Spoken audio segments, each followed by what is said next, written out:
Aleluia! Louvado seja o nosso Deus pelo seu amor demonstrado por nós.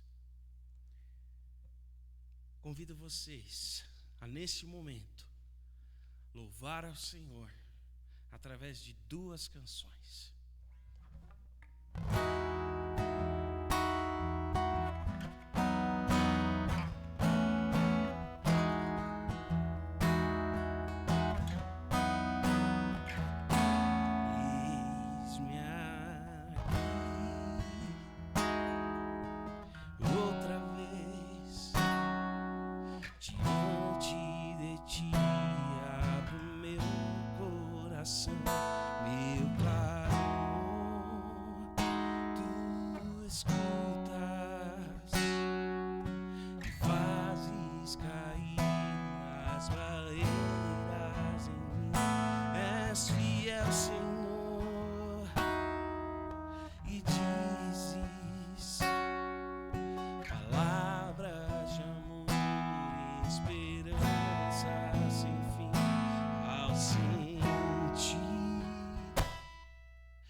Eis-me aqui, outra vez, diante de ti, abro meu coração, meu amor, tu escutas e fazes cair as barreiras em mim, és fiel, Senhor.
Senhor, muito obrigado, porque nós podemos, através dos recursos da tecnologia, estar conectados com nossos irmãos.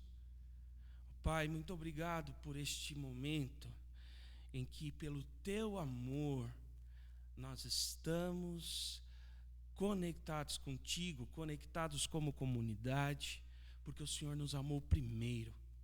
Muito obrigado, Pai, em nome de Jesus. Amém.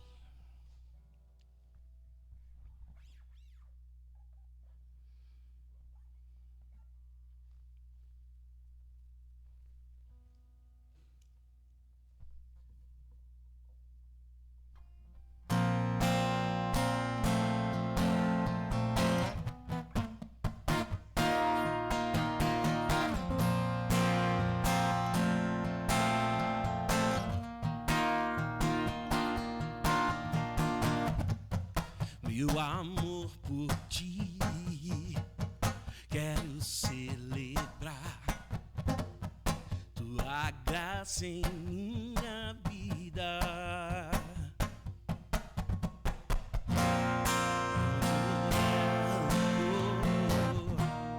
Quero semear a semente da esperança.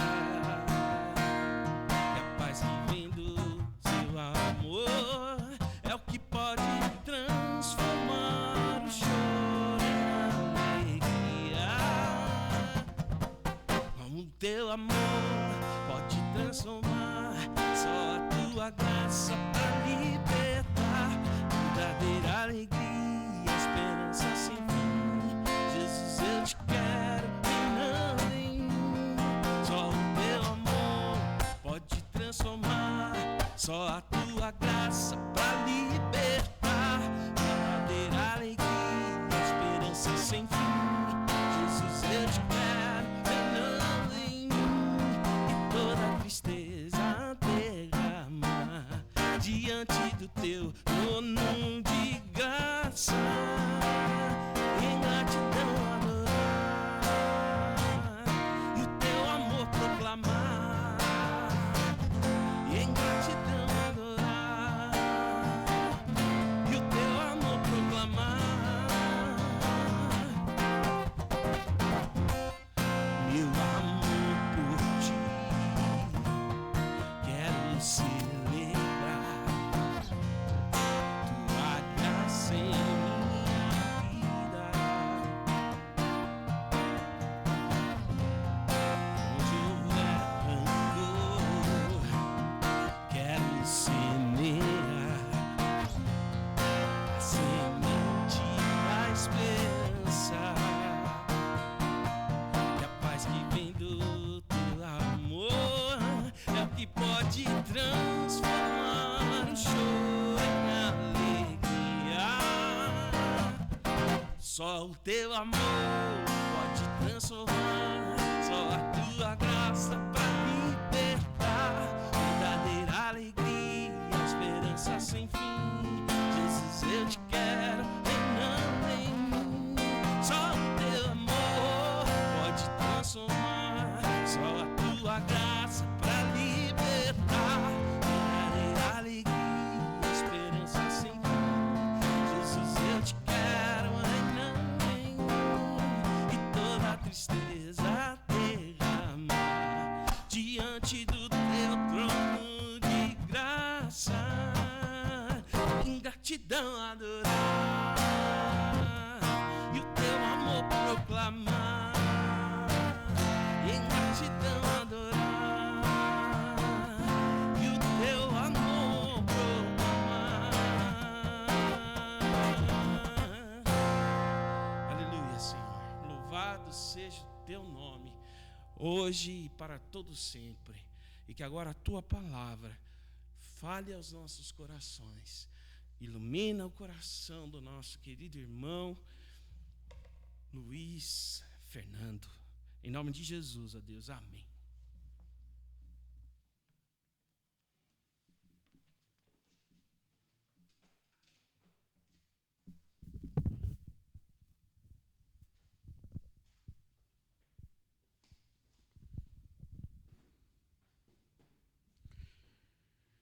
Graça e paz, irmãos, mais uma vez, entre aspas, reunidos, mais uma vez, diante do altar de Deus, para louvarmos, adorarmos, para meditarmos na sua palavra.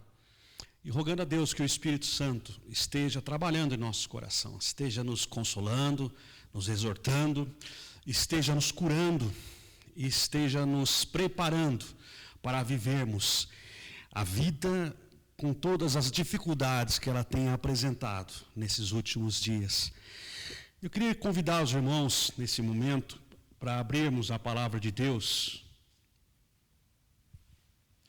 Abrimos a palavra de Deus na carta de Paulo aos Filipenses. Paulo aos Filipenses. Nós vamos ler os versículos de número 2 até o de número 11. Filipenses 2, de 2 a 11. Diz assim a palavra de Deus: completem a minha alegria, tendo o mesmo modo de pensar, o mesmo amor, um só espírito e uma só atitude. Nada façam por ambição egoísta ou por vaidade, mas humildemente considerem os outros superiores a si mesmos. Cada um cuide não somente dos seus interesses, mas também dos interesses dos outros. Seja a atitude de vocês a mesma de Cristo Jesus, que, embora sendo Deus, não considerou que o ser igual a Deus era algo a que ele deveria apegar-se, mas esvaziou-se a si mesmo, vindo a ser servo, tornando-se semelhante aos homens, e sendo encontrado em forma humana, humilhou-se a si mesmo e foi obediente até a morte, morte de cruz. Por isso Deus o exaltou à mais alta posição e lhe deu um nome que está acima de todo nome, para que ao nome de Jesus se dobre todo o joelho, nos céus, na terra e debaixo da terra, e toda língua confesse que Jesus Cristo é o Senhor, para a glória de Deus Pai. Amém.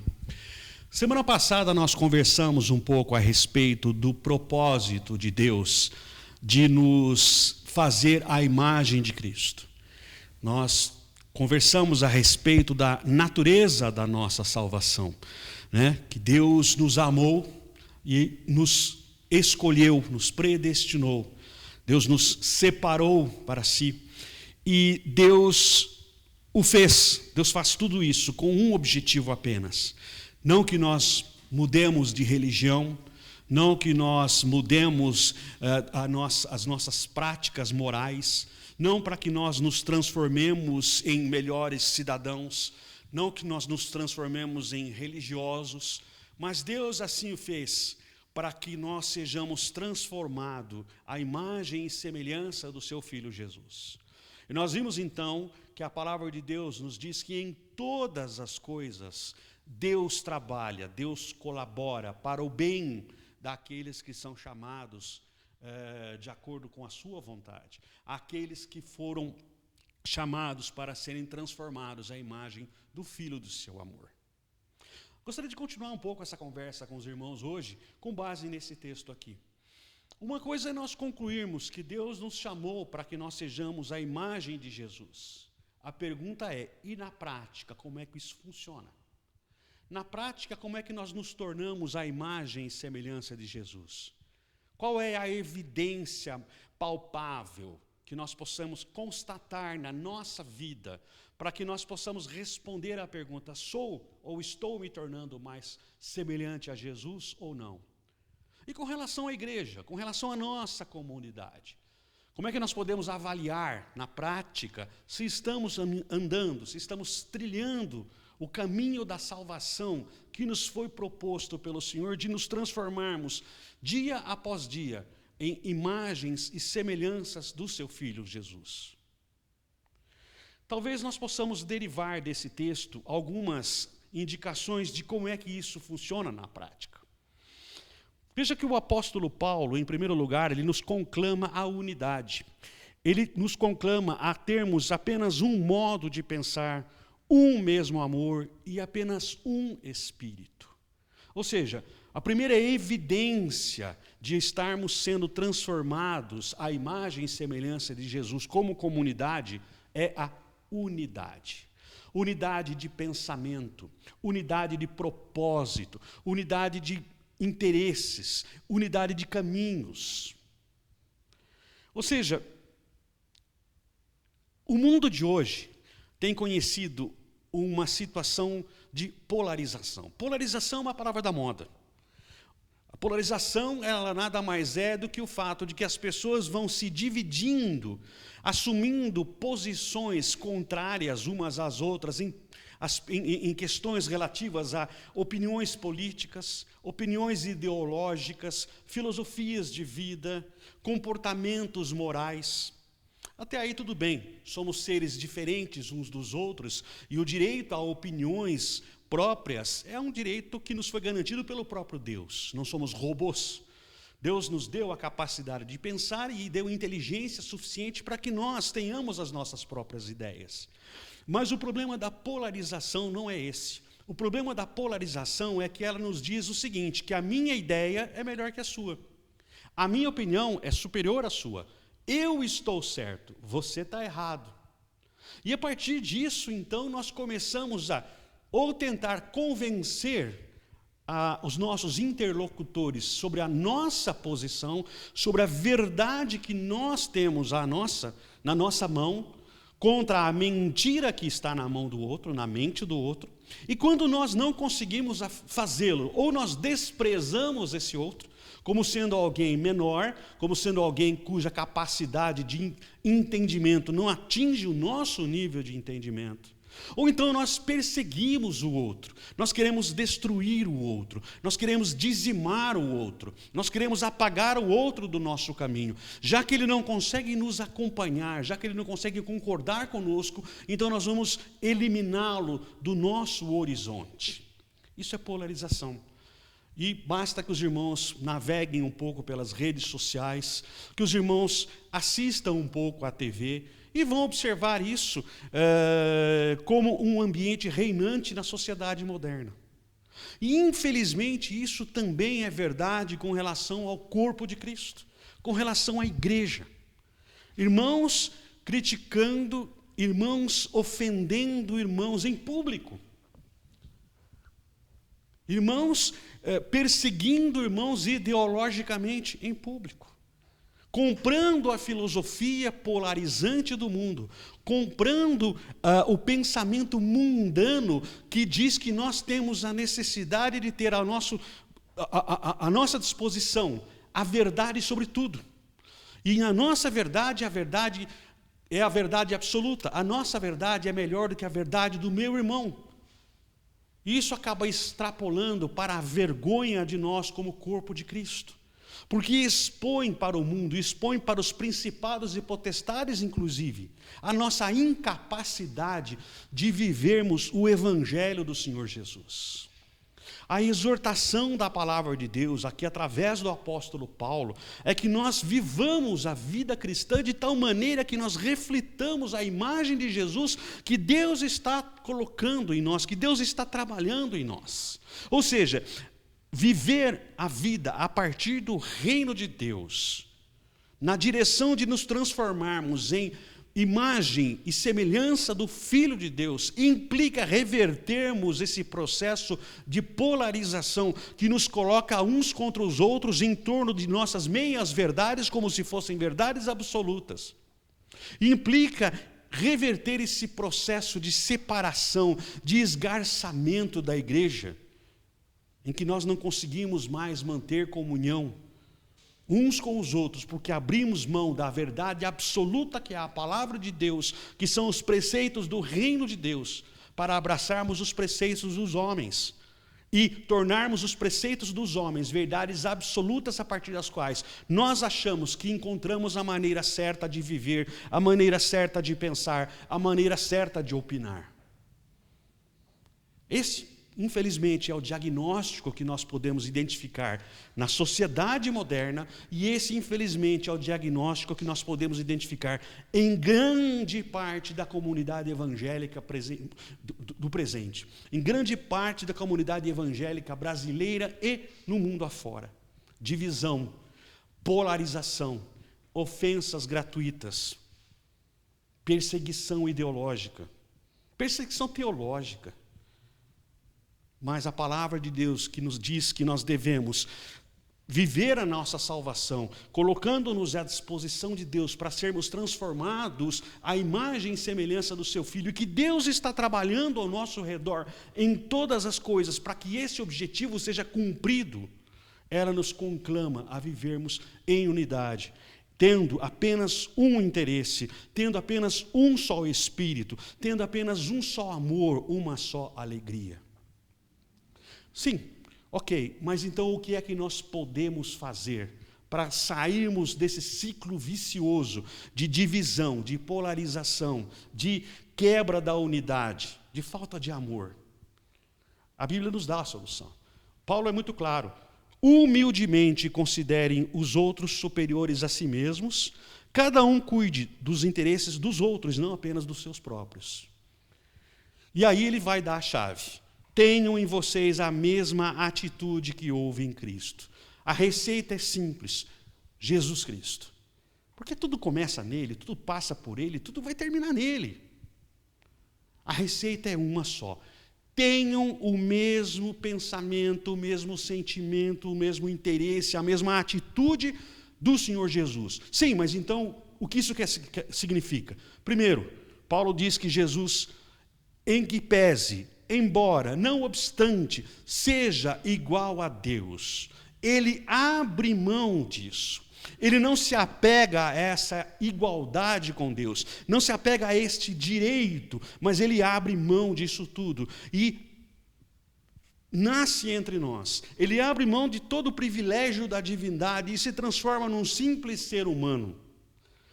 Ele abre mão de toda a glória da qual ele desfruta junto ao Pai, no trono, rodeado pelos anjos, arcanjos, serafins, querubins, sendo glorificado por principados e potestades, tendo diante de si ajoelhados os demônios. Ele abre mão de toda esta glória e se encarna na pessoa de um simples bebê, de uma simples criança, indefesa, filha de pais pobres, vindos de um país pobre, de uma cidade pobre, nascendo em condições precárias, insalubres.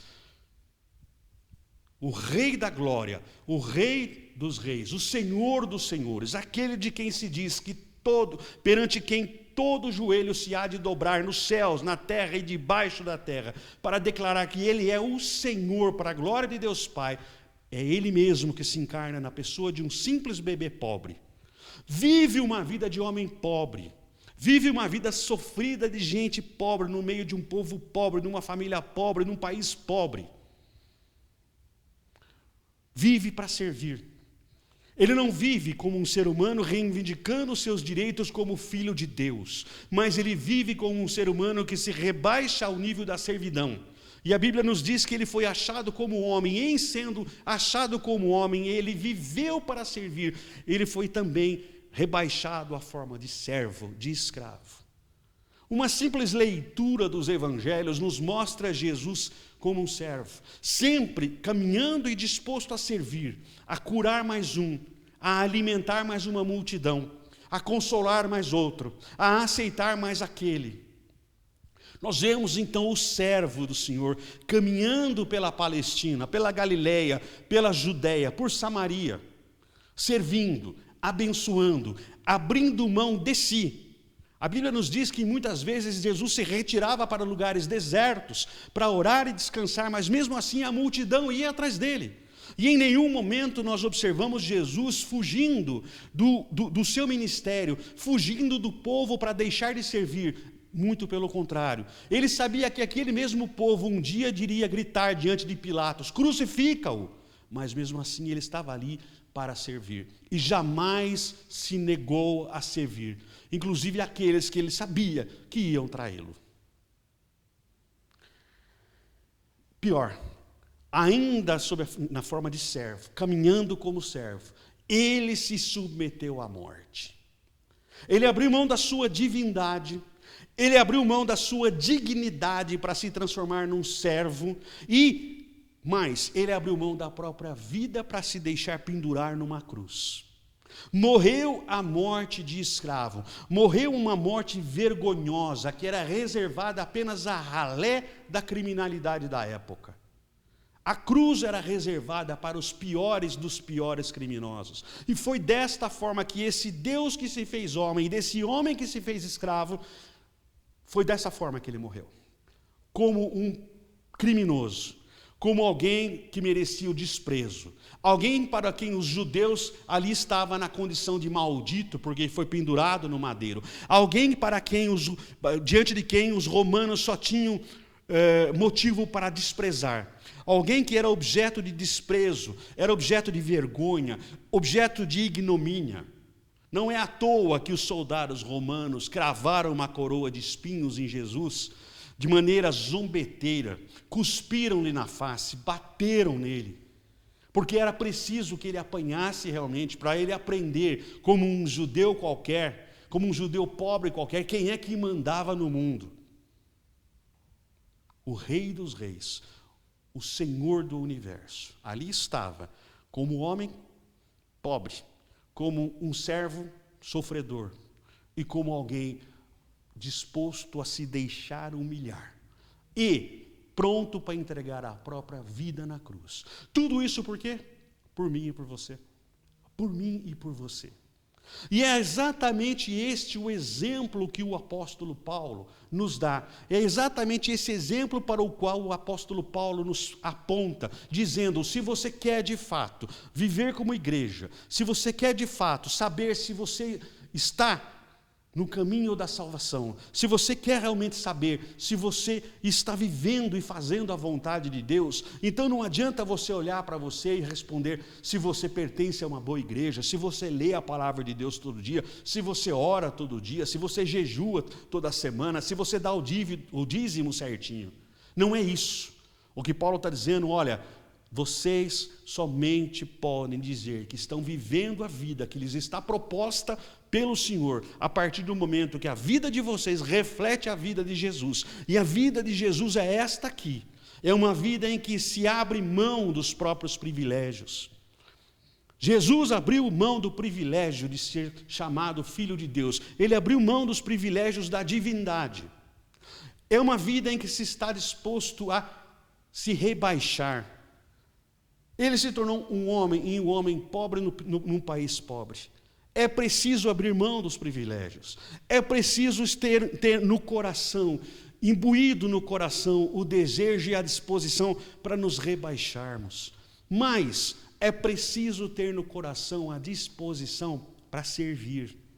Mas é preciso ter no coração a disposição de se deixar aniquilar por amor ao seu próximo, por amor ao seu irmão. Jesus não precisava de nada disso. Deus Pai não precisava de nada disso. O Espírito Santo não precisava de nada disso. Mas por amor a mim, por amor a você, Jesus abriu mão de tudo isso que ele tinha, de toda a glória. Nasceu como um homem, viveu como servo, morreu como um criminoso desprezível.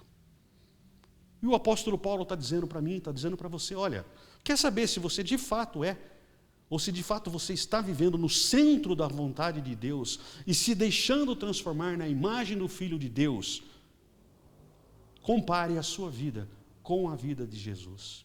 Tenha a mesma atitude que teve Jesus. Esta, meu irmão, esta, minha irmã, é a prova dos 9. Esta é a prova dos 9. Mas então vamos voltar para a igreja moderna, vamos voltar para o mundo de hoje.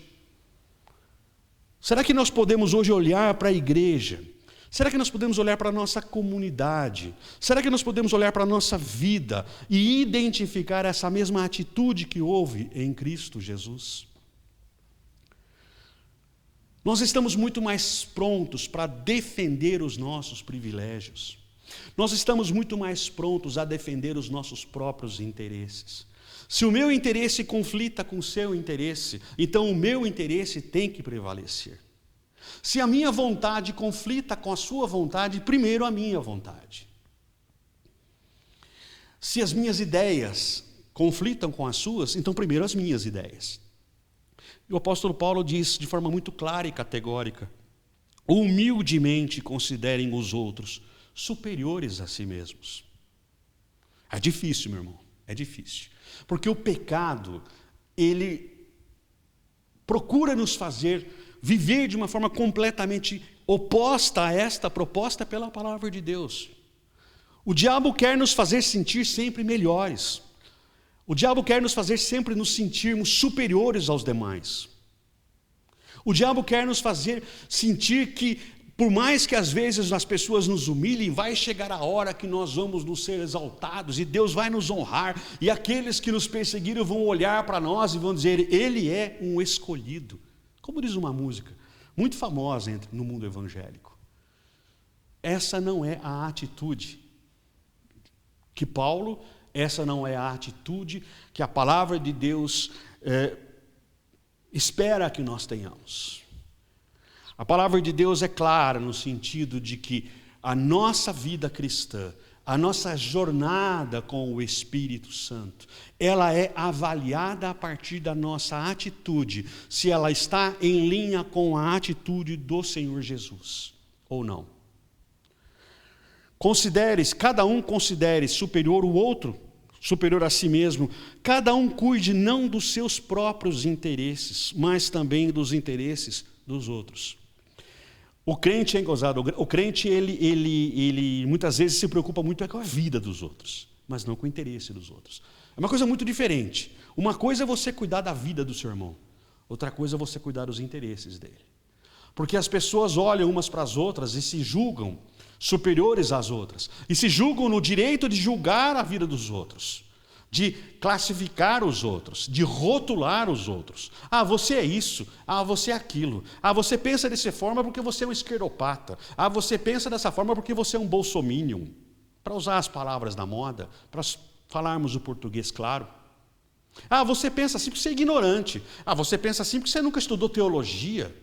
Ah, você pensa assim porque você é do mundo. Ah, você pensa assim porque você é um adorador de Satanás. Nós rotulamos, nós classificamos, nós cuidamos da vida dos outros, mas jamais nos perguntamos quais são os interesses, quais são as necessidades, quais são as carências das pessoas que nós rotulamos. É fácil eu botar um selo em cima de alguém: você é isso, e por você ser isso, você não me serve. Com você eu não quero ter comunhão, com você eu não quero andar, porque você não pensa como eu, porque você não é um dos nossos. Você não é um dos nossos, então eu não quero andar com você. Seu pensamento político não bate com o meu pensamento político. Sua ideologia não bate com a minha ideologia, então eu não quero andar com você. Eu julgo você. Eu classifico você, eu estigmatizo você, eu ponho sobre você um selo em que eu digo: esse não, ou esse sim. Esse anda comigo, esse não anda comigo. Então, eu me sinto no direito de cuidar da sua vida, tentar ensinar você as minhas ideias, tentar ensinar você o jeito certo de viver, porque eu é que tenho o jeito certo de viver. Meu irmão, minha irmã, a partir do momento que nós somos resgatados por Deus, a partir do momento que Deus nos separou para si, a partir do momento em que Deus nos revelou Jesus Cristo, a partir do momento que Deus nos fez conscientes de que o sangue de Jesus foi derramado por mim e por você, a partir do momento em que nós entendemos que nada somos, que nada merecemos, que nada temos a oferecer a Deus, mas que independentemente disso, Ele, na sua graça e na sua misericórdia, se propôs a entregar o seu Filho por nós. A partir desse momento acabam-se as nossas ideias próprias, acaba a nossa ideologia, acabam as nossas opiniões, acaba a nossa verdade. Agora apenas há uma verdade, a verdade do Senhor Jesus. Há apenas um ponto de vista, o ponto de vista do reino de Deus. Apenas um objetivo, o objetivo de dar glória a Deus. Agora é hora de nós depormos as nossas armas. É hora de nós deixarmos de lado os nossos interesses. É hora de nós abrirmos mão dos nossos privilégios. E abrir mão dos nossos privilégios para agora nos rebaixarmos e olharmos para o nosso próximo, olharmos para o nosso irmão e considerar o nosso próximo, o nosso irmão, superior a nós. E nos preocuparmos não com a vida do nosso próximo, não com a vida do nosso irmão, mas com os interesses do nosso próximo e do nosso irmão. Você já parou para pensar naquela pessoa de quem você muitas vezes não gosta, ou daquela pessoa de quem você discorda veementemente? Já parou para pensar qual é o contexto de vida que ela está vivendo hoje? Já parou para pensar que além daquela ideia que ela tem, da qual você discorda, ele tem uma vida, ele tem seus interesses, ele tem suas necessidades, ele tem suas carências. Como cristãos, como filhos de Deus, como discípulos de Jesus, como cidadãos do reino de Deus, somos chamados agora a abrirmos mão dos nossos privilégios, dos nossos direitos. É preciso agora atentarmos para os nossos irmãos, entender que eles são superiores a nós, que nós aqui estamos para servi-los, assim como o Senhor andou servindo àqueles que dele se aproximavam. Nós somos chamados também para servir àqueles que Deus coloca no nosso caminho. Somos chamados para servir, não para classificar, não para taxar, não para estigmatizar, mas somos chamados para identificar os interesses dos demais, chamados para identificar o interesse dos nossos próximos, dos nossos irmãos, observarmos o que eles precisam, observarmos onde é que está doendo neles, observarmos aquilo do que eles carecem. Na verdade, as pessoas não precisam das nossas palavras de julgamento, não precisam das nossas palavras de estigma, não precisam das nossas classificações. As pessoas precisam do nosso serviço. As pessoas precisam da nossa disposição de estender a mão e servir. Mas nós só vamos conseguir viver este cristianismo, só vamos conseguir viver esta fé, só vamos conseguir viver esse discipulado de Jesus a partir do momento que nós estivermos dispostos a abrir mão de nós mesmos, nos rebaixarmos e assumirmos a condição de servos. E em assumindo a condição de servos, estivermos dispostos, assim, tanto quanto Jesus, a nos aniquilarmos, nos dispormos a entregar, se necessário for, a nossa própria vida para servir o nosso próximo, para servir o nosso irmão. Queridos, nós estamos vivendo dias difíceis.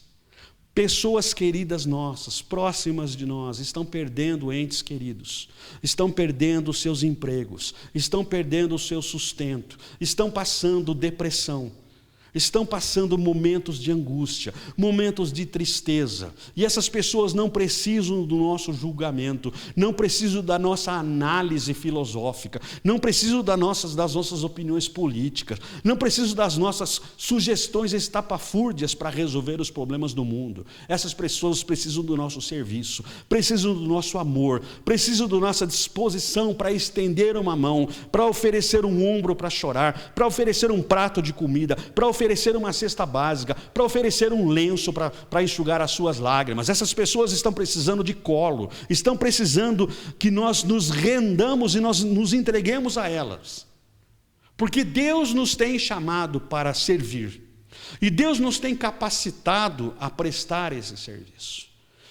O mesmo Deus que me chama para servir você, o mesmo Deus que chama você para servir o teu próximo, é o Deus que vai te capacitar para servir, é o Deus que vai te sustentar no serviço, é o Deus que vai te dar provisões para que você reparta com quem não tem provisão. É o mesmo Deus que vai te dar força e fibra para você enxugar a lágrima de quem está chorando do teu lado.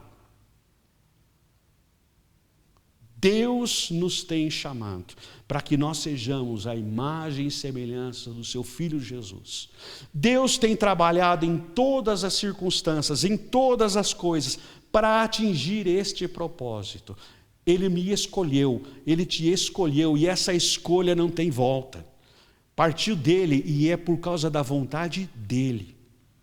Agora a pergunta que fica é: até que ponto nós estamos então trilhando esse caminho para que esse propósito de Deus para nós se cumpra? Até que ponto nós hoje podemos dizer que vivemos a vontade de Deus, se nós entendermos que a vontade de Deus é que nós vivamos como Jesus? Se nós precisamos entender que a vontade de Deus para nós é que nós vivamos como Jesus, porque Ele está nos transformando à imagem de Jesus. E viver como Jesus é viver com aquilo que a palavra de Deus está a nos exortar. Termos a atitude de Jesus. Estarmos dispostos a abrir mão dos nossos privilégios. Estarmos dispostos a nos colocar na posição de servos daqueles que estão ao nosso redor, considerando os interesses dessas pessoas superiores aos interesses nossos próprios. E dispostos a entregar por elas, se necessário for, até mesmo a nossa própria vida. É difícil, meu irmão, abrir mão dos meus privilégios. É difícil abrir mão das minhas próprias razões, das minhas verdades, das minhas vontades, dos meus interesses em prol do meu próximo. É muito difícil. Mas isso somente se torna possível porque o Espírito Santo de Deus, o Espírito Santo nos capacita. O Espírito Santo trabalha em nós. O Espírito Santo nos inspira. O Espírito Santo nos dá forças. O Espírito Santo nos dá sabedoria. O Espírito Santo nos faz querer servir. Portanto, meu irmão, portanto, minha irmã, essa é a exortação da palavra de Deus. Se Deus me escolheu na eternidade para fazer de mim a imagem do seu Filho, se Deus me escolheu para transformar-me na imagem do Senhor Jesus, é preciso então que eu hoje pergunte para mim: a minha vida de fato está no centro desta vontade de Deus, de me transformar à imagem e semelhança do seu Filho? E a resposta a essa pergunta passa pela análise, a confrontação entre a minha vida hoje e a palavra de Deus. A palavra de Deus é clara.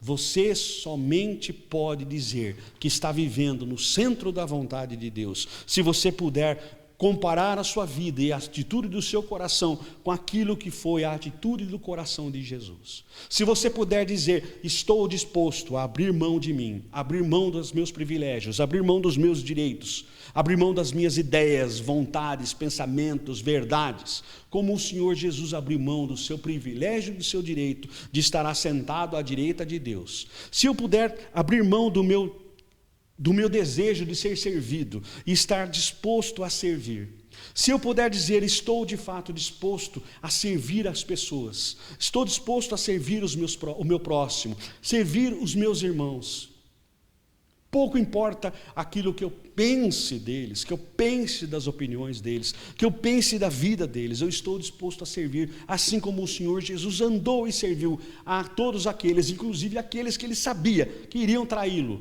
que iriam pedir a sua crucificação, mesmo tendo sido abençoados por ele, lá diante de Pilatos. É preciso ter esse espírito. Eu posso dizer que estou disposto a me aniquilar para abençoar o meu próximo, abrir mão da minha própria vida para atender ao interesse do meu próximo. Você já parou para pensar no que as pessoas que estão ao teu redor, que Deus colocou ao teu redor, precisam? Do que elas precisam? Quais são as principais necessidades dela? Você conhece o coração mais do que a opinião? Você conhece o íntimo das pessoas? Ou você se limita a conhecer os pensamentos das pessoas? Se limita a conhecer quais são as opiniões que elas têm sobre a vida? Você conhece o coração dessas pessoas? Você sabe onde é que está doendo no coração dessas pessoas?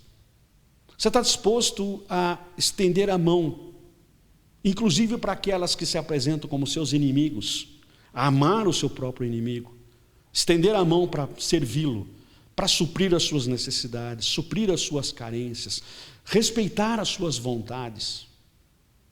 É difícil.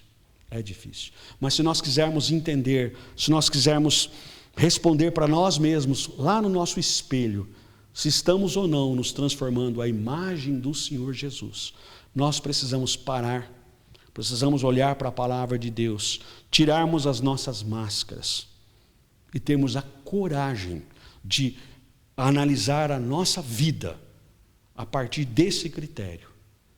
Nossa disposição de abrirmos mão dos nossos interesses, das nossas vontades, dos nossos direitos. Nossa disposição de estendermos a mão para servir, para abençoar, para confortar, para curar, para alimentar, para consolar, para exortar. E a nossa disposição de abrirmos mão, se necessário for, da nossa própria vida, para que o nosso irmão viva, para que o nosso irmão cresça. É maravilhoso nós lembrarmos das palavras de João Batista, quando os seus discípulos disseram: olha, aquele que você batizou e agora está por aí, batizando como o Senhor batizava. E ele falou: sim, e é bom que assim seja. É bom que o amigo do noivo se alegre com o casamento do noivo, porque para mim o que importa é que ele cresça e que eu diminua. Palavras de João Batista. O que importa para mim é que ele cresça e que eu diminua.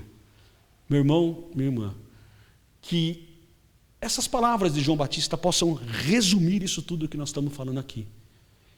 Que os nossos irmãos, que os nossos próximos, que as pessoas que Deus coloca diante de nós para nós ministrarmos na vida delas, que elas cresçam e que nós diminuamos.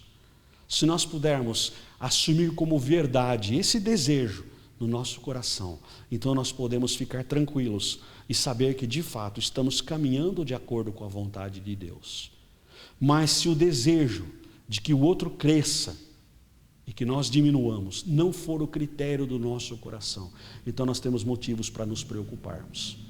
Podemos ganhar o mundo todo, podemos convencer o mundo todo das nossas verdades, das nossas opiniões, mas não estarmos fazendo a vontade de Deus, não estarmos nos transformando na imagem do Senhor Jesus. Portanto, meu irmão, quando você colocar a cabeça no travesseiro hoje, pergunte para si mesmo: estou feliz? Estou preocupado com o meu próximo? Eu quero que o meu próximo cresça? Mesmo aquele próximo chato, aquele próximo que eu gostaria de não encontrar na festa, não gostaria de não encontrar às vezes até na igreja. O meu coração quer que essa pessoa cresça, ainda que o crescer dele signifique a minha diminuição. Se eu puder responder sim a essa pergunta, então glória a Deus. Isto é um sinal de que a minha vida está de acordo com a vontade de Deus e o Espírito Santo está trabalhando em mim de verdade.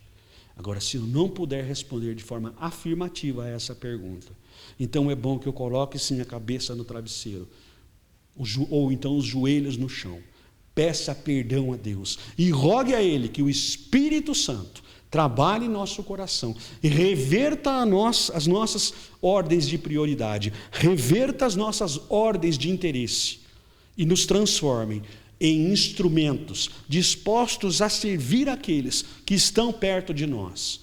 Que eles cresçam, que nós diminuamos. Que haja em nós a mesma atitude que houve no Senhor Jesus, que subsistindo na forma de Deus, não julgou ser igual a Deus um direito ao qual ele deveria se apegar, mas antes se fez homem, e em fazendo-se homem, assumiu a forma de servo, e foi fiel até a morte, obedeceu até a morte, e morte de cruz.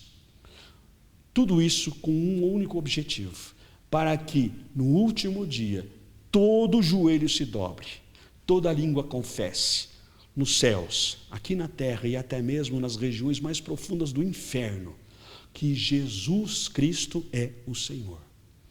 Eu hoje quero fazer a vontade de Deus, e se a vontade de Deus é que eu ande como andou Jesus, então eu peço ao Espírito Santo que me mostre onde eu estou errando, que me mostre onde eu estou fugindo da vontade dEle, e me capacite a ser tudo isso que a palavra de Deus espera que eu seja, que eu ande de acordo com aquilo que a palavra de Deus espera que eu ande. Que o Espírito Santo esteja me exortando, abrindo os meus olhos e me revelando se eu de fato estou vivendo no centro da vontade de Deus, vivendo como o Senhor Jesus viveu, andando como o Senhor Jesus andou, abençoando como Ele abençoou, curando como Ele curou, sustentando como Ele sustentou, consolando como Ele consolou, enxugando lágrimas como Ele enxugou, fortalecendo como Ele fortaleceu. Enfim, sendo instrumento de bênção nas mãos do Senhor para levar a sua palavra, para levar salvação àqueles que Ele tem feito cruzar os nossos caminhos. Que Deus nos abençoe, que Deus nos faça, dia após dia, a imagem do seu Filho, que Ele faça de nós, dia após dia, instrumentos da sua vontade, e que nós possamos ter a consciência tranquila quando colocarmos a cabeça no travesseiro e dizer: graças a Deus, Ele tem feito de mim um instrumento da sua vida, e hoje eu me sinto mais próximo da imagem do seu Filho. Que Deus nos abençoe, que Deus abra os nossos olhos, dobre a nossa vontade, quebra os nossos joelhos, e que apenas a Ele, só a Ele e apenas a Ele seja dada toda a glória através das minhas palavras e da minha vida. Amém.